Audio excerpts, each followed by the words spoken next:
Mel Brooks, the genius behind The Producers, Blazing Saddles, and Young Frankenstein, is a rare EGOT winner and comedy titan. His marriage to Oscar winner Anne Bancroft was a legendary Hollywood love story. He has 4 children, 3 from his first wife, Florence Baum, Stephanie, Nikki, and Eddie, and 1 son, Max, with Bancroft. Each child carved their own path, from writing and directing to national security and best-selling novels. Raised in the shadow of comedic greatness, they've each found their own voice. Number 4, Stephanie Brooks.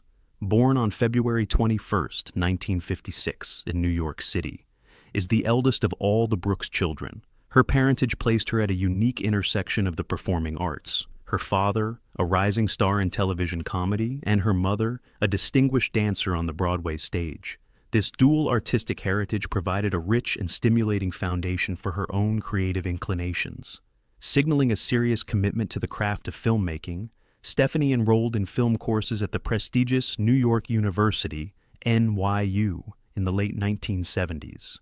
This was not a casual exploration, but a deliberate move to acquire formal training. A path that would equip her with the skills to navigate the industry on her own terms. Her career reflects a person more interested in the mechanics of filmmaking than the glare of the spotlight. She gained invaluable hands-on experience as a production assistant on 2 major films released in 1982. The iconic, critically acclaimed comedy Tawatsi, starring Dustin Hoffman, and the crime thriller I, the Jury. A production assistant role is the bedrock of a film set, a demanding job that provides a comprehensive overview of every facet of production. Working on a complex and high-profile set like Tootsie would have been an immersive masterclass in top-tier filmmaking. More than a decade later, Stephanie contributed her skills to another Hollywood blockbuster, this time in a more specialized capacity. She served as a casting assistant for the 1994 action hit Speed, starring Keanu Reeves and Sandra Bullock. The role of a casting assistant is pivotal, involving the intricate process of helping to select the talent that brings a film's characters to life. Her involvement in such a major commercial success demonstrates a continued and evolving presence within the industry. While most of her documented work was behind the scenes, Stephanie does have an acting credit to her name. She appeared in the 1999 British-Irish independent film Human Traffic.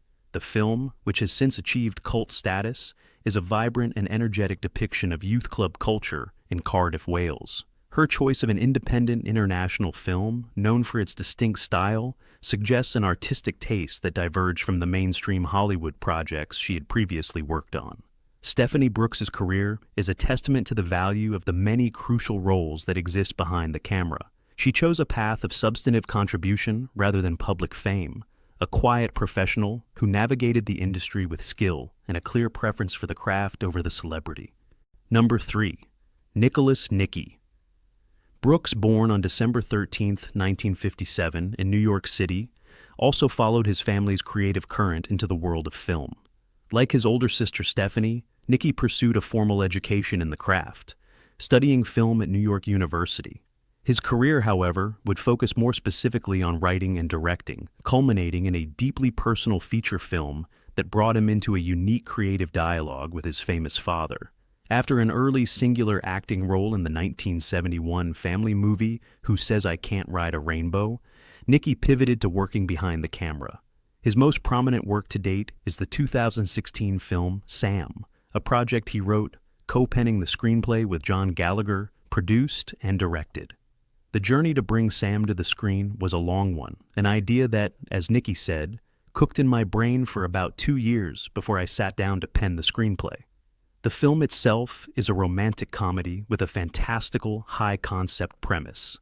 Sam Wellman, a quintessential New York alpha male and chauvinist, is magically transformed into a woman, Samantha. This forces her to navigate the world from an entirely new perspective, directly confronting the sexism and societal attitudes he had previously perpetuated. The film explores themes of empathy, gender identity, and personal transformation. To ensure authenticity, Nicky engaged in detailed conversations with his female friends, seeking to infuse the screenplay with genuine insight and depth and humor. The project became a true family affair when his father, Mel Brooks, came on board as an executive producer. This support was undoubtedly crucial in getting the independent film made and distributed. Mel has spoken with immense pride about Nicky's work, calling Sam a terrific picture, and praising its originality and courage in tackling sensitive subjects. Coming from a filmmaking legend, Mel's assessment, "I'm the only one here who really knows how hard that is to do," was a profound acknowledgement of his son's achievement. The reception for Sam was mixed. Some professional critics found its script frustratingly formulaic, and suggested that Mel's involvement was the primary reason for its inclusion in film festivals. This highlights the double-edged sword for celebrity children. A famous name provides access but also invites heightened scrutiny and accusations of nepotism. However, many audience reviews were more favorable, praising the film's humor, witty banter, and positive message. The performance of Natalie Knepp in the lead role of Samantha was frequently singled out for praise. For Nicky, his father's validation was clearly a deeply meaningful milestone. He has spoken of the joy he felt when Mel read the screenplay and said, "I love it," and later, after seeing the finished film, confirmed he still liked it. This professional respect was mutual. Mel has acknowledged that he valued Nicky's younger, more contemporary perspective, stating that Nicky provided valuable input on his own later projects, including Spaceballs and the recent Hulu series History of the World, Part 2. This reveals a mature and collaborative artistic relationship between father and son.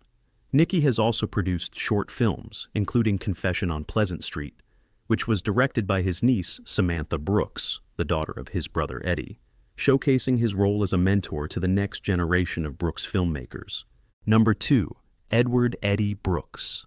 Born on May 24, 1959, is the youngest of Mel Brooks and Florence Baum's children.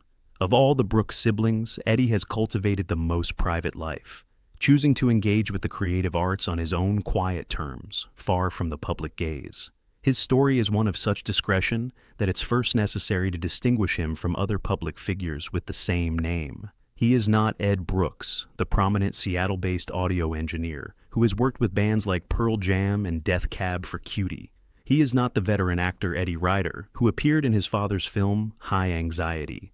And he is not any of the other numerous Ed or Eddie Brooks whose lives appear in public records. This very need for clarification is a testament to his success in maintaining a low profile. Like his siblings, Eddie had an early, fleeting moment in front of the camera, appearing as a child in the 1970 satirical comedy Where's Papa?, which was directed by his father's close friend and collaborator, Carl Reiner. But this was his only known acting credit. A 1978 New Yorker article reported that Eddie, then around 19, was studying music in Manhattan.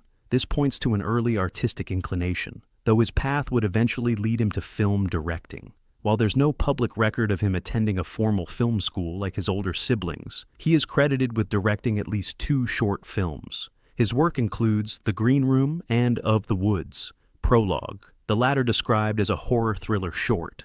The choice of the horror genre is another interesting divergence from his father's comedic empire.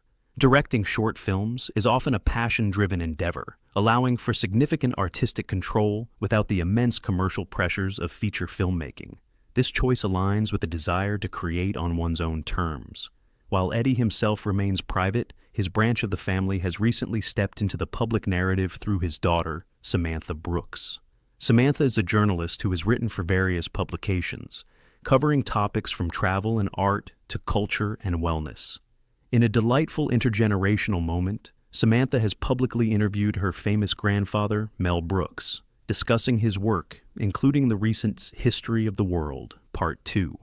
This creates a fascinating dynamic where the family legacy is engaged with and shared publicly by the third generation, while the second generation, her father Eddie, remains a quiet, supportive figure in the background. Eddie is married to his wife, Sarah Brooks. His life appears to be one of quiet creative endeavor and family, a path that has successfully allowed him to navigate his famous heritage with a profound degree of personal privacy.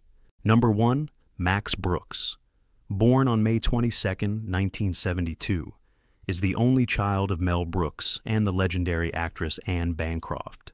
Growing up with 2 such formidable artistic parents, Max forged a path that was not only independent, but also phenomenally successful, becoming an Emmy-winning writer, a best-selling author, and, most surprisingly, a respected expert in the field of national security and disaster preparedness. A profound and formative challenge in Max's early life was his severe dyslexia. He has spoken openly about the immense frustration and anxiety this caused.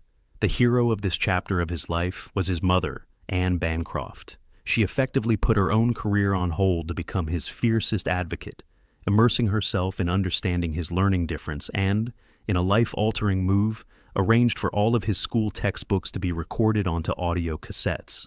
Max unequivocally states, "I listened to my books, otherwise I never would have gotten through school." This intense reliance on auditory learning profoundly shaped his mind. It's widely believed to be the foundation for his masterful use of the oral history format in his most famous work, World War Z.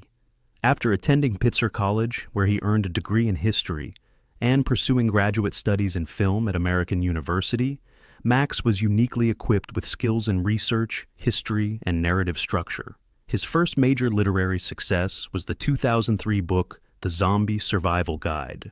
Written with a deadpan, quasi-academic seriousness, this fictional manual on how to survive a zombie apocalypse became a cult classic. Its obsessive detail and earnest tone redefined the zombie genre, treating it as a subject worthy of serious, albeit fantastical, study. He followed this with his 2006 masterpiece, World War Z, an oral history of the zombie war. The novel, structured as a series of interviews with survivors from around the globe, is a brilliant and incisive work of geopolitical and social commentary. It explores how different governments and cultures would realistically respond to a global pandemic, offering sharp critiques of military doctrine, political incompetence, and corporate greed.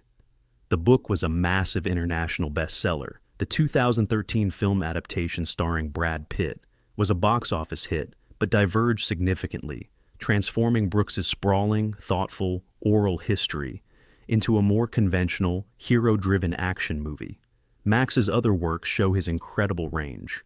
The Harlem Hellfighters, 2014, is a powerful graphic novel illustrated by Cannon White that tells the true story of the heroic African-American 369th Infantry Regiment in World War I, soldiers who faced racism at home and the German army abroad. His 2020 novel, Devolution, is an intimate and terrifying horror story about a high-tech eco-community in Washington state that is cut off by a volcanic eruption and besieged by Sasquatches. He has also successfully ventured into children's literature with a series of novels based on the popular video game Minecraft. Max Brooks's meticulously researched, logically constructed fictional crises earned him an unexpected second career. The intellectual rigor of his work caught the attention of the U.S. military and national security community. Today, he holds positions as a non-resident senior fellow at the Modern War Institute at West Point and is affiliated with the Atlantic Council's Scowcroft Center for Strategy and Security. He has been invited to lecture at the U.S. Naval War College and FEMA, using fictional threats like zombies as a lens to challenge old ways of thinking and encourage creative problem-solving for real-world crises like pandemics or infrastructure collapse. His ability to make complex strategic threats accessible and engaging through narrative has made him a unique and influential voice in these serious domains. Before his literary career took off, Max was a writer for Saturday Night Live from 2001 to 2003, winning a Primetime Emmy Award in 2002 as part of the SNL writing team. This success in a high-pressure comedic environment demonstrates his versatility and perhaps a touch of his father's comedic timing, even if his primary work would later take a more serious tone. Married to playwright Michelle Colos since 2003, with whom he has a son, Henry, Max Brooks has masterfully navigated his legacy. He didn't follow his father into parody, but he did inherit a certain genius for deconstructing worlds and human behavior. He has built an empire of his own, one founded on intellect,